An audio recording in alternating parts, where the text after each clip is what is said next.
We did it. Yes, we are. Good morning, good afternoon, or good evening, depending on where you're from. Thank you for tuning in to Welcome to Message to Movement Winning at Being You Worldwide. I'm your host, Coach Rogers. This is a space where we have real conversations with people who are using their voice, their experiences, and their purpose to create impact, not just for themselves, but for others. Today, I'm excited to be joined by Evolve Benton. We're going to talk about identity, purpose, leadership, and what it actually looks like to win at being who you are without pretending or performing. If you're watching live, feel free to drop where you're watching from in the comments. Now, let's get into this. From DEI leadership to speaking empire builder, Evolve Benton transforms overlooked experts into sought after speakers, commanding premium fees. Named one of Yahoo Finance's top 10 public speaking coaches worldwide, Evolve has helped clients generate over $3 million through strategic speaking and consulting. Before founding Speaking for Profit University, Evolve led DEI initiatives at America's premier medical institutions, including UCSF, School of Medicine, and UCLA. The unique background has helped professionals face challenges and come up with strategies to overcome them. And so, with that being said, Evolve, thank you so much for coming on the show. Thank you so much for reading that Mills. It's always good to remember how old you are, right? Man, don't talk about that. Actually, my birthday is Friday, so I got another reminder. Happy early birthday. So you're a Pisces. Aquarius. Aquarius. Okay, I get that. I get that vibe. You got the confidence. I get it. Happy early birthday to you. Thank you, thank you, thank you. It's a blessing. So, Evolve, for people who don't know you yet, how do you usually explain what you help people with? When I'm in a room of folks who are speakers, I tell them I help you get paid to speak, right? But when I'm in a room of novice, I let people know that I am dedicated to helping diverse stories get into classrooms, stages, and boardrooms that they're supposed to be in. That's the foundation of speaking for profit. And then as a consultant, I'm really passionate about supporting organizations with retaining top talent, making it through crisis and trauma, which a lot of us are unfortunately experiencing because of our current economy and our government.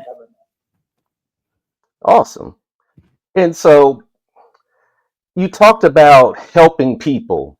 And so, oftentimes, people have something that they want to do, but they don't know how to go about it, or maybe they lack confidence.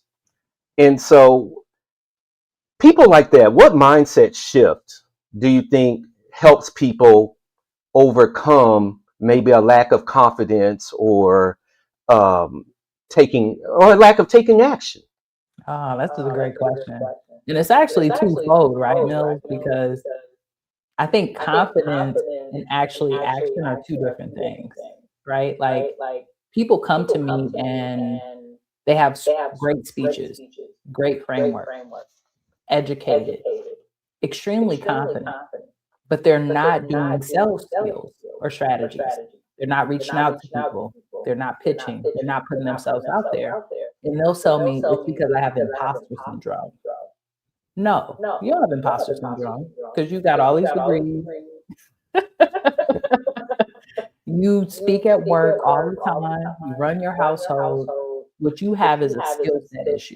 And what often happens is if we don't feel connected to the skill set, we feel like we're not confident, right? So we have to build that skill of confidence. And that goes through practice, reaching out, getting in conversation with decision makers, being on calls and talking about proposals. All of these environments allow us to feel more confident so that we do the skill, right? Which is the actual outreach. And then I think the other thing about confidence, people think people are just born with it. And I actually think that it comes from celebrating your failures. Like when you're able to really like sit in rejection and go through that process, it builds your confidence. I recently was applying for a government position that was a DEI role, back in California, and I went through a 5 to 6 month process, and I learned at the end that I didn't get it. And that rejection brought so much clarity and confidence to me as a person. Yeah, I didn't get it, but also it wasn't aligned with my future goals, right? So I think being willing to fail has been really helpful for me to build my own confidence. Good point.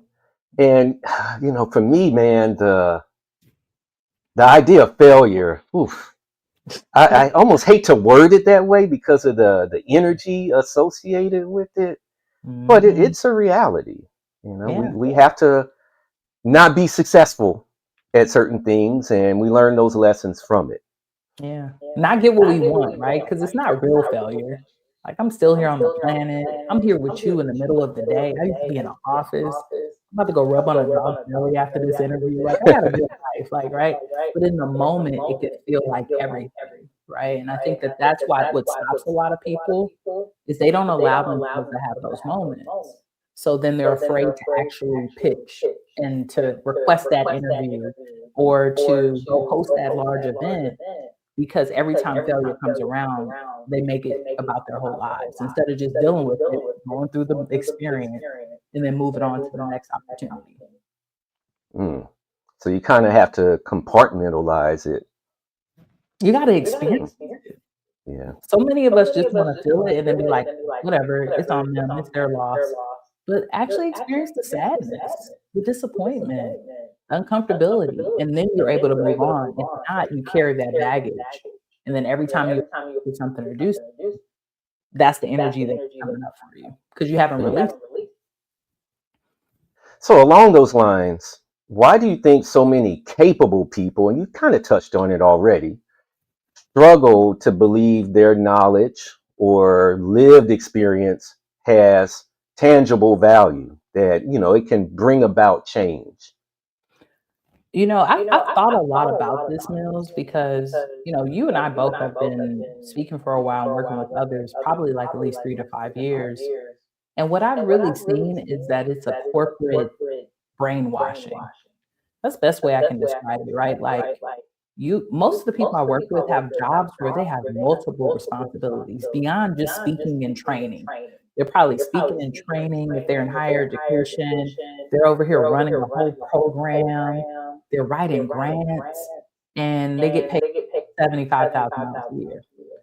So when I tell you you could do a portion of that and get paid 24,000, of course it seems unbelievable. It doesn't even seem like it's measurable. So one thing that I do activity around is market research and the impact that your actual solution brings to the world. I had a client who was doing work around with a company around suicidality. If someone kills themselves at work, trigger warning, it's expensive. I mean, it's also sad. But when we looked at the Mm. data, you coming in and preventing that is saving them money, but it's also saving the whole organization the experience of that trauma. That's worth a few $100,000, right? But we don't look at it that way because we don't do the market research, and we are so caught up in what our corporate opportunities will get us. We don't get that we're B2B now. You're not an employee.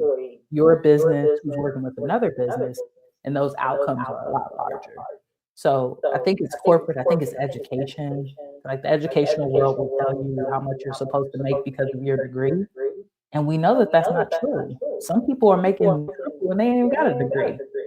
So it's really shifting your money mindset and understanding how your offer, how your speech, how your framework will change the world and who are folks that are already doing it and what outcomes are they bringing to the marketplace as well.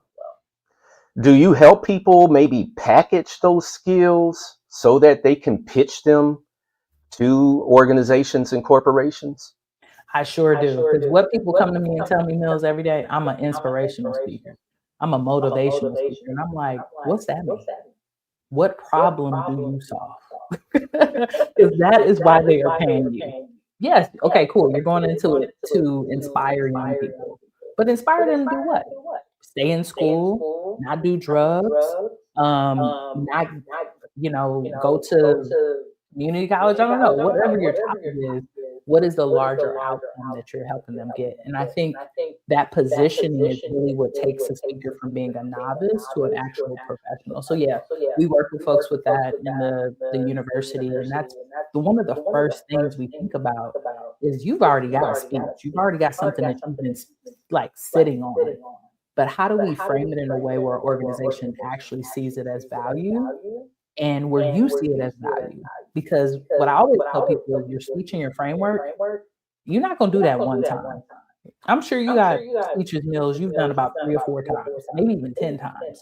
So you're building a personal brand. So you have to love it and be married to it as well, because people will know you as that. It's not just about the speech. Now they know you as the guru who is over student attention. So if you're over that, you have to be able to communicate the values that go along with that as well. So yes, the answer is yes, but I think so many people get caught up in the craft of speaking, which is fun. I'm a poet. I love playing with words. But if we're really making this a business and we're taking companies' hard-earned money, and right now in this economy, it is hard-earned, we want to make sure that the outcomes are getting met. Totally agree. And yeah, when you get into speaking, I know for me, I was like, yeah, I want to do some speaking and I want to be a change agent. But I've evolved, like Yeah. play on words right there. I've evolved to understand that, okay, I got to offer something that is very tangible, Yep. that is, like you said, outcome based, that's going to get organizations to feel like it's worth the investment. And, I even had a principal that when I was in teaching, when I was a teacher, one of my last principals, we sat and we would talk a lot. And he's like, Rogers, um, motivational speakers, getting them to come to the school and everything, it's good, but he's like, I just don't know if it's worth the investment. It doesn't Mhm. change things enough. And I Mhm. think that really aligns with what you were just saying. Yeah, you can be inspirational, but a person that's over an organization, they want to justify the cost. Exactly. And just to simply inspire, a lot of times, it's not saying that the message doesn't have value, Mhm. but in their minds, again, they're trying to figure out, okay, what's going to give me the most bang for my buck? Yep. Where can this money be best invested? And so, yeah, if you're just inspiring for many decision makers, leaders, that just isn't enough. Mm-mm. They don't want that anymore. And if they're gonna do that, they're gonna pay you that much, which is not a lot. They're gonna be like, "Here's $500. Come and speak to the young people and pump them up before the, rally or something like that." But to build a true relationship, that's the other thing. Like I resonate with this because of you, Mills. We had a call last year, right? I was talking to you about pivoting and trying to figure out where I wanted to go with speaking. And what I really appreciated about our call, if y'all have not booked a one-on-one call with Mills, do it today. Go get on the calendar because he is super powerful. But you really got me to start thinking about being a problem solver again when it came to the, DEI stuff. And we talked about employee resource group. If I didn't think about it that way of, oh, I want to go inspire employee resource group. No, they only got a small budget. I want to go in there and build a relationship so that we can solve one problem. Because then next year, they can bring me back to solve problem number two, right? We can continue building this. We don't have to milk it all out of that one time. And that's what I try to talk to speakers about as well. Like, you want to build a reoccurring relationship so you don't have to always be out there looking for new opportunity. So thank you for that call and that foundation of really getting like, okay, ooh, ERGs. But then once we were on ERGs, I had to think, what problem am I solving? And it can't just be one prong. It has to be multi-level because I don't want to build a relationship where I speak once. I want to be able to speak multiple times. Why do I'm gonna ask you this because I follow you on social media, and one of the things that strikes me about you is that you seem to have very good quote unquote work life balance. And so why do so many leaders and high achievers normalize just, I'm grinding, going all out? They normalize exhaustion. Why do you think that Mm, is? man, we could probably have a whole conversation about the patriarchy and who created the 9 to 5 and while it even exists and slavery and all that stuff. But I think the foundation of it is I, I think it's a part of the brainwashing. I've been doing a lot of like conspiracy theory reading, and I think people want people to believe it's harder than what it is, so that there's more people at the top and less people here. Because it doesn't make sense to me. Most of the people who are talking about doing all this grinding, they are not doing it. They are not working hard. They've delegated half of their businesses. Like, when you really get to be in the room with them, you realize that it's a machine behind them. And they're over here telling you to run your business like a machine, and you're one person. So what I find is the internet folks can be really not untruthful. I'm trying not to use the word scam because scam is actually a scam, but they can be marketed. And what Or they a word I market, like to use is performative. there we go. There we go. That's a great language. But they like to market something that will attract people that will consistently put them in a problem cycle. Because what happens when a person is always in a problem cycle? They have to keep working with you and keep paying you. So I think that's the foundation of it. I also think that it's a very masculine thing, where it's a lot of men folk who are talking about that. Tony Robbins, you see the Russell Bronsons, even Eric Thomas sometimes will have some talks that are very leaning towards you got to grind it out, grind yourself. And maybe that's the way that they've had to build their businesses in the beginning.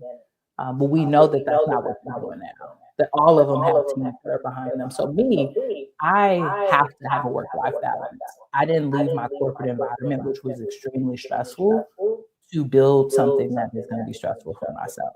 So it's been like a requirement. Also, my partner, my wife, is a healing practitioner, and she believes in rest. So when I try it, she'll be like, "You need to put it down." And it's really helped me in my business and in my career because I've seen so many people come and go. And I know that it's not because they don't have great ideas or great products or services. It's because they're trying to grind it out when they need to really be calling in abundance with ease, working with clients that are easeful, working with products that are easeful. And if you put that in front of it, it takes away the grind.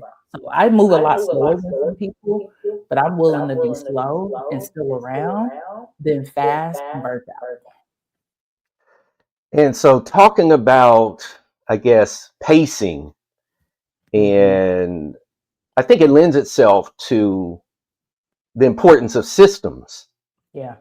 And so I'd like you to share more about how do you come up with systems that move the needle? Because like you, I've seen a lot of people come and go, have Yeah. great ideas. It's not about talent at Mm, all.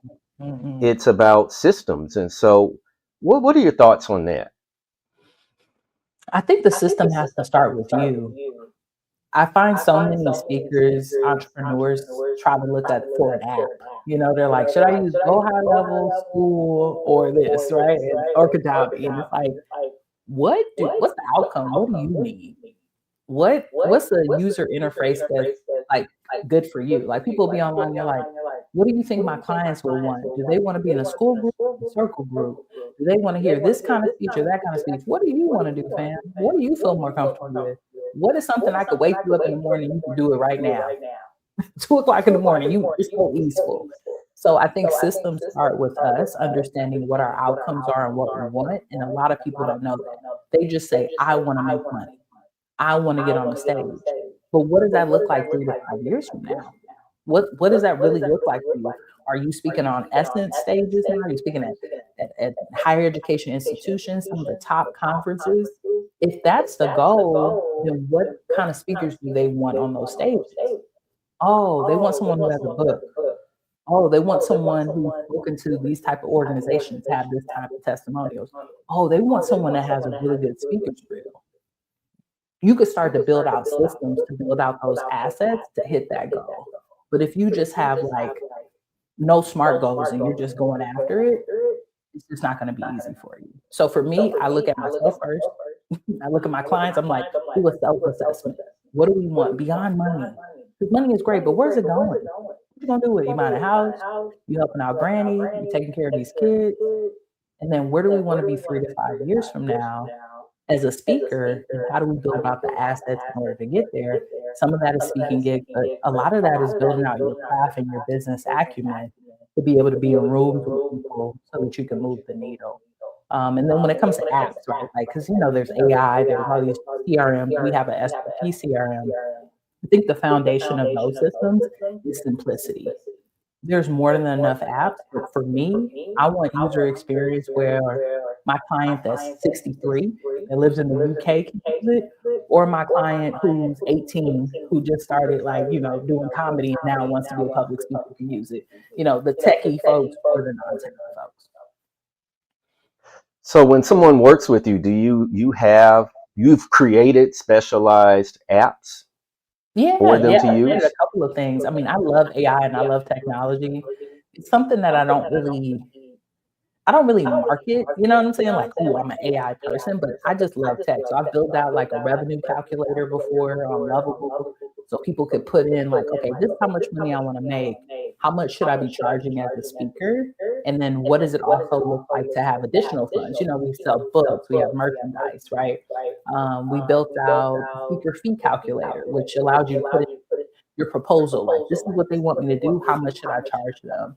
And now we have a CRM, which is a customer relationship management system, where people don't lose their leads. So I had a client, oh, I hate sharing this story, but I'm gonna share it with you.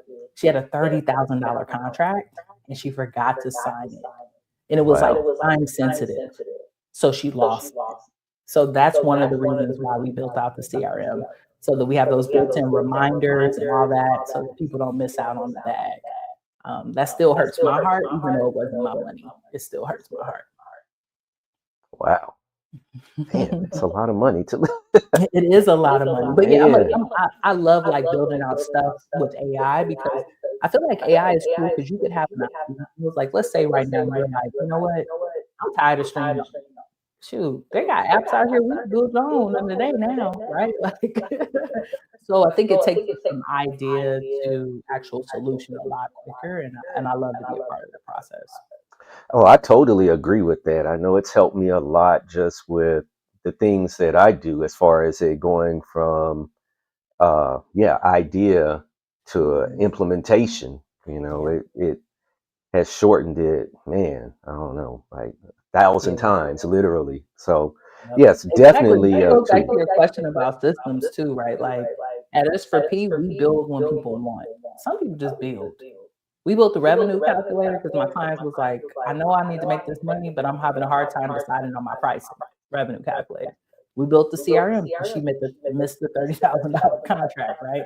So we kind of build the solutions as the problems come up, instead of creating the problems, which I find that some people do. You present yourself as a very confident person. Again, I get an opportunity to talk to a lot of people, and um, the conviction that you present yourself with is, like I said, it's powerful. Aw. And so, with that, um, what does healthy confidence look like, or how would Mm, you describe your confidence? Because I think it's just really important that we are confident. At the same time, a lot of us, we're concerned where we don't want to look like we're selfish or just mhm. out for ourselves, like we're just trying to get something from someone else. Yeah. It's a challenge. It The confidence probably has come from being burned, to be honest with you. Like, I feel like I was, in the beginning, a little too, naive, and people took advantage of me. People scammed me, Well, used I me. appreciate the vulnerability for sharing that. Yeah, and I was like, I have to position myself. a little bit more firmly in who I am and have more boundaries. So I think for people, boundaries exhibit confidence because a lot of people don't have them. People just be doing whatever they want to do. Like, even right now, like we have open enrollment for our cohort. And someone reached out to me. They were like, I'm totally interested in getting on a call, want to do the application. I said, cool, go on and get it done. And then they reached out to me and tried to ask me a coaching question, right? Like a strategy question. Hey, how much should I charge for this thing? And I said, that's actually something we cover in the cohort. In the past, I would have given them that information. The reason I'm more like that now is people take advantage, right? And it's like, why would I have clients paying me for this strategy and this time, and then I give it to you for free? Not only is it a cross boundary between us and our relationship, but it's not good for the relationship I have with my clients, right? That respect me and are paying me for this service. So it's just little things like that. And I think the way that you have healthy confidence is just by believing in yourself, by showcasing the things that you want to. I think that people are too public online. Like, y'all, you could paint the picture you want to paint. You don't have to show all your scars, right? Show the wounds, the things that are healed. You see this from a car accident when I was 21. I could show y'all that. I had surgery recently. Y'all not gonna see that for a while, right? Like, you don't have to show people everything because that is a vulnerability. And if we allow people to know too much about us, they will come for us. So I think that's how you kind of keep it healthy. Affirmations are big for me. I pray every day. I'm back to moving my body now that I'm in recovery, and I keep my circle, tight. Like even you know, like I follow you. I try to support the group, and even reaching out and being in this interview was like I want to go spend some time and catch up with Mills. I was really excited about it. So I believe in a genuine connection, and I think that always helps me in life. Well, I appreciate that. I appreciate that you see me as somebody that you want to stay connected with. Yeah, I don't. yeah, I you're don't. hella I, dope. Like you inspire me all the time, even with you've been doing your new series, where you're like empowering and it's just you and the mic and I love them. I want you to continue to do them. Like they keep me inspired. And one of my homies is doing a fitness challenge and he's been posting a lot about it. He texted me this morning and I told him, I said, man, keep posting it. I see it every day. You just know sometimes we don't interact, but we see it, it's still impacting. well, I appreciate that, and that's something that I've told speakers and content creators is, oftentimes the people that are most influenced by you, they're not hitting the like button, they're not hitting the heart button, and I've really come across that when you talked about the coaching session we've had. Most of the people that have reached out to me for products or services in the past related to speaking, I never saw them interact. I would have had no Mm, idea mm, that they were even paying attention to me. And so I think, for those that are entrepreneurs or creators or whatever else, I beg them, please do not get so wrapped up in the engagement online, Yep. because those that more than likely will buy from you or use your services, they're not going to interact. Nah, they'll So, slide in the DMs, and that's about it. They're not gonna mhm. be liking. They're not gonna be dancing in the video. Right. That's a very good point, Mills. That's a very good point. And Mhm. they'll show buying signals by maybe engaging with something, by watching it. You might see a view, but other than that, no. So, talking about systems, would you consider systems to be like structure, like having a certain structure in place? Like, does I guess, your system, like for what you do day by day, is it pretty much the same day by day? Do you have a routine about it? Or, I don't Hmm. know, share more about that because I think that's important. I don't have the same schedule every day because my day can be different. I do try to create structure in my calendar. So, like Mondays, I don't really do calls with people. Besides, I have a coaching call that day, but it's more of an admin day. I can catch up with contracts, I can send out proposals, I can do follow-up, I can really, like, have a computer day, you know what I mean? Where you're not, like, communicating with people. And unfortunately, because of virtual life, you gotta do that now. It used to be like, "Okay, I gotta have the admin day, and then I go to something in person." I might be at a speaking engagement or, consulting a client. And if I do get a client, I'll make a day sometimes for them on my calendar, be like, cool, because I know after I do that work, I need time to take care of myself. So I'm big on not booking multiple things in a day. I might have 2 or 3 clients, but I'm not going to have 2 or 3 speaking engagements most of the time because I need to restore myself from that. And for me, I think structure is based off of trial and error. I've tried a lot of things. Like I had, really like strict schedules where my calendar was like timed every hour. Like you can drink water here, eat lunch, right? And that just doesn't work for me. But I do need a work calendar, and I need a cutoff time and a start time. And I need to shorten that, especially now that I'm in recovery past my surgery. Like my brain don't work past 5 hours. So now it's like, okay, cool. If we start at 11, we are going to be done by 5.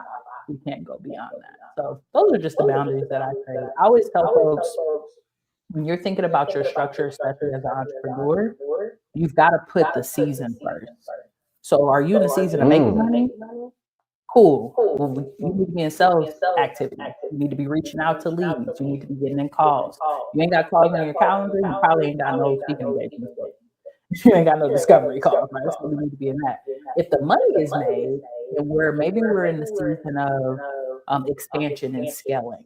Okay, cool. There's probably some projects you need to work on, some people you need to reach out to, some delegation, some talent. Are you in the process of rest? Rest means you need to shut your business down. Like you don't need to be doing outreach. So I rather build my structure around the season I'm in as a business than it being so constrained all the time. And I love what you said about what works for you. Yep, exactly. That is super important because sometimes we can get caught up in what is it, the shiny object thing. We're always trying to Mhm. chase something, and also it's okay to have different ways of doing things. Exactly. People often will say, well, hey, it's okay to have an opinion and blah blah blah, but then when somebody has an opinion or a different way of doing something that conflicts with how they typically do it, then it's a problem. I And so know. why do you think that is? What is it about people that gets them bent out of shape because something isn't the way they would do it? I think people just is worried about the wrong things and not themselves.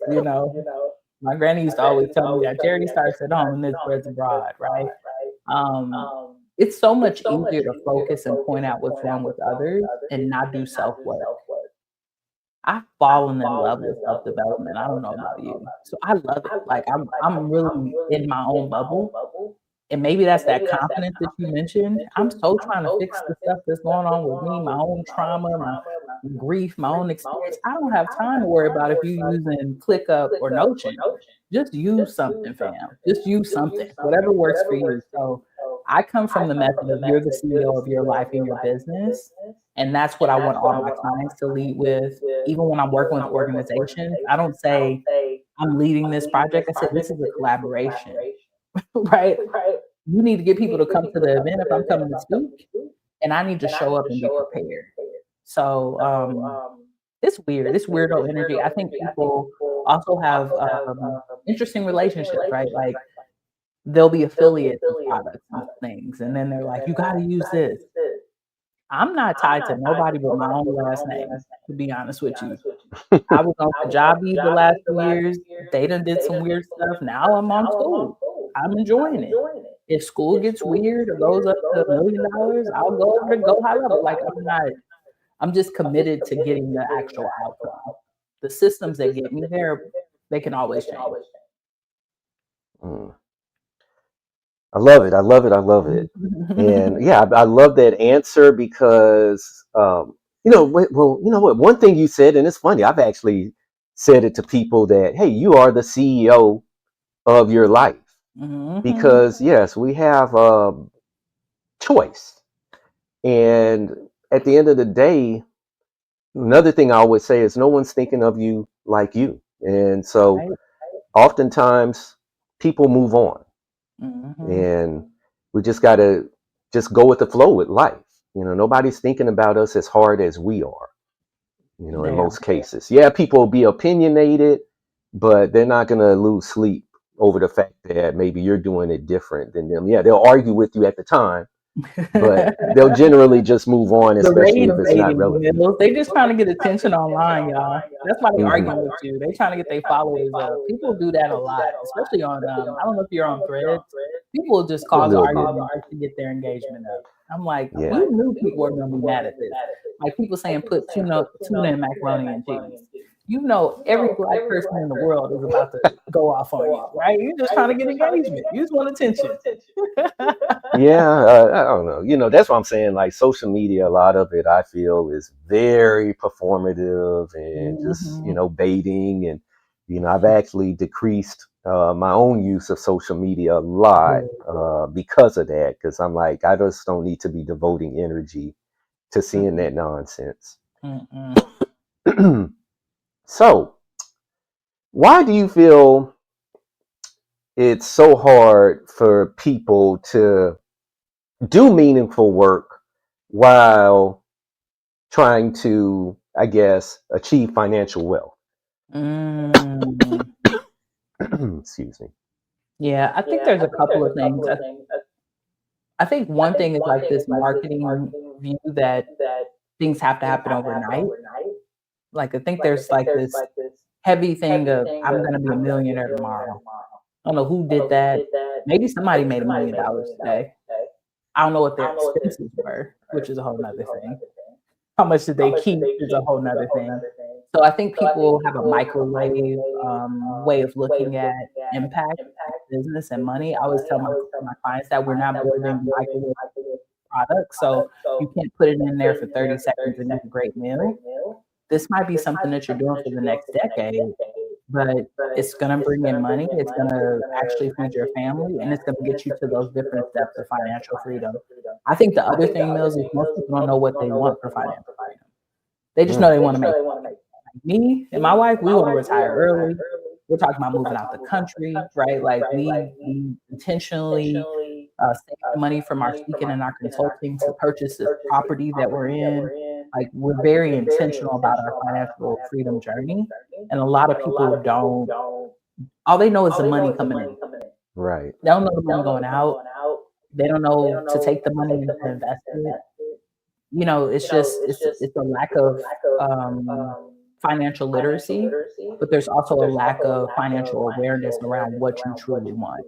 People just see a number. Ooh, if I had $1 million, my life would be changed. It's like, well, it depends on what state you live in. I mean, if you live in California, Mhm. half of it's known, right? Right. So everything is so relative. But yeah, I think it's lack of financial literacy and that brainwashing I was telling you about. These marketers will tell you things that are just not true, and it's like I base all of my decisions when I talk about money with my clients off of data. What I've seen, what I see in the marketplace, and what you can do if you're consistent. But there's no promises because if I give you all the information and you don't do nothing, you're not getting paid $5,000 a speaking gig because you haven't pitched anything. Right? So it's all connected to the activities that we choose to do. Yeah. And I love what you mentioned about being intentional. That's something that I've really been focused on as of late, is being more intentional with certain things. And You got because, yeah, to. that's the way. That's the way. Especially when it comes to your money, y'all. So if folks are watching this live or in the replay, a little homework for you. What is financial freedom for you? What would it actually take for you not to have to work? What does that look like? Do you want that life where you don't work? Or are you okay being a worker bee until you're like 70, like my dad, which I'm like, Dad, retire already. Like what do you truly want? And what are we building the business for? Are we building it for popularity and fame or to actually impact the world and make money? I'm on the other end. I want to impact the world make some money, and then when I retire, Mills, I plan to not speak again. I'm gonna just paint the same picture every day. I don't know if you've seen that movie where that Wow. guy paints the same picture every day. I might never speak again because I've already done all the speaking. I said what I said, you know? And see, for me, I probably would want to do something. I don't think I would Yeah, just want to just sit around. I enjoy having something to do. yeah. I agree with you, but I'm like, what's that something? That's what I've been sitting with lately. Like, what I would mean, for I? me right now, see, I love speaking. I look forward Yeah. to it, and so I don't know. I don't know how I feel about it 10 years from now. I might love it just as much, or I might be like, okay, I've It's had time to enough, love and too. That's yeah. true. So, but for me, I want the freedom to be in that space. Like, hey, if I Mm, want to continue to speak, then great. If I want to maybe coach people or do whatever else, yeah, do more of that. For me, it's all about the freedom that uh, money can give. exactly. Having wealth, and so that's how I look at it. So with that, because we're getting ready to close, what's a belief about success or service that you Mm, had to unlearn? mm. Whew. I used to really feel bad um, charging communities that I knew were marginalized the appropriate price. So, when I first started, I had a full, well, I still do, a large LGBT following because I'm in community. It's the work I've done, corporate, and people would come to me and they'd be like, "Rob, I don't have it." And I have that soft spot of like, "Well, I know you don't. Like, look at the stats. Like, our community ain't making no money, right?" And then I remember I had a coaching call with someone that said, "You don't know what resources people have." And the pandemic came around, and I launched my first cohort of Speaking for Profit. Everybody was Black, queer, or marginalized. I mean, when I tell you people had unemployment that helped them launch their business, people had family members that were willing to give them funds. People figured it out, right? So I think we don't realize how resourceful people are. And sometimes the world can paint our communities in this very scarce way, and that can get into your mind as, um, as a business owner. Like, "Oh, I don't wanna take away from people," and it's like they gonna go buy an expensive dog if you don't help them with this business. They don't spend this money. Like, don't worry about it. So that's one thing. The other thing is when it comes to organizations is that they're trying to get a deal just so I used to be really naive, and I would go on calls, and I'd be like, "This is what my rates are." I'm like, "Nah, I'm missing out on money by doing that. I don't know how much money they got in the ducky." Right? So I asked them first on my form, "What is the budget? What do you currently have?" And when we have that conversation, I let them know, "I wanna build out a proposal that's appropriate for the outcomes and the money that you have available. So I would love to know what is the actual budget." So I've changed that process a lot because I used to just be like, "Well, I should just tell them how much I charge so we could be upfront," but I know for a fact in the past I missed out on money by doing Evolve. You've given us so much wisdom today. that. I gotta Unfortunately, give y'all we the are game. I don't get played like me. Come on.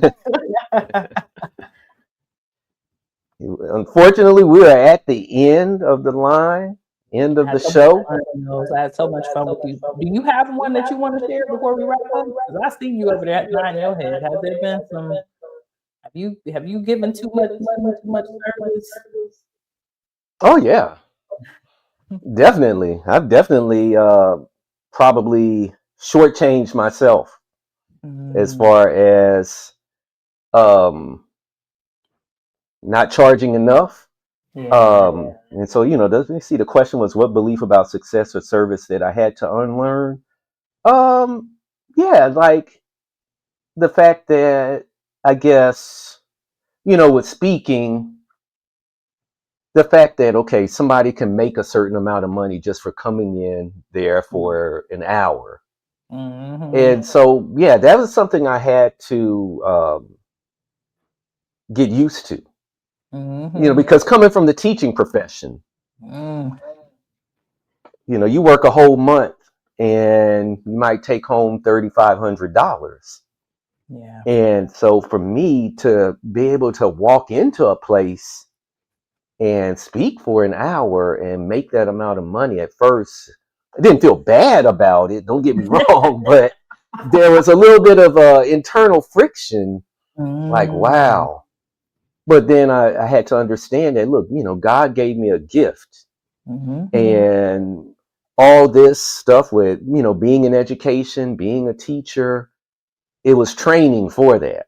Yes, it was preparing you for And the moment. Yep. exactly. And all the rejection that I might have experienced in education, this was the reward. This is what God had for me at, later, further down the road.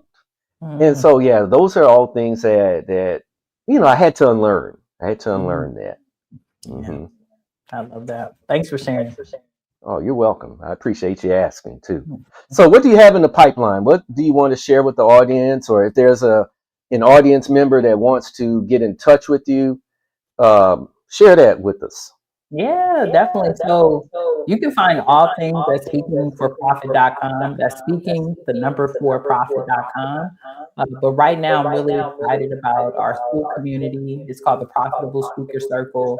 In that space, I post speaking opportunities every day.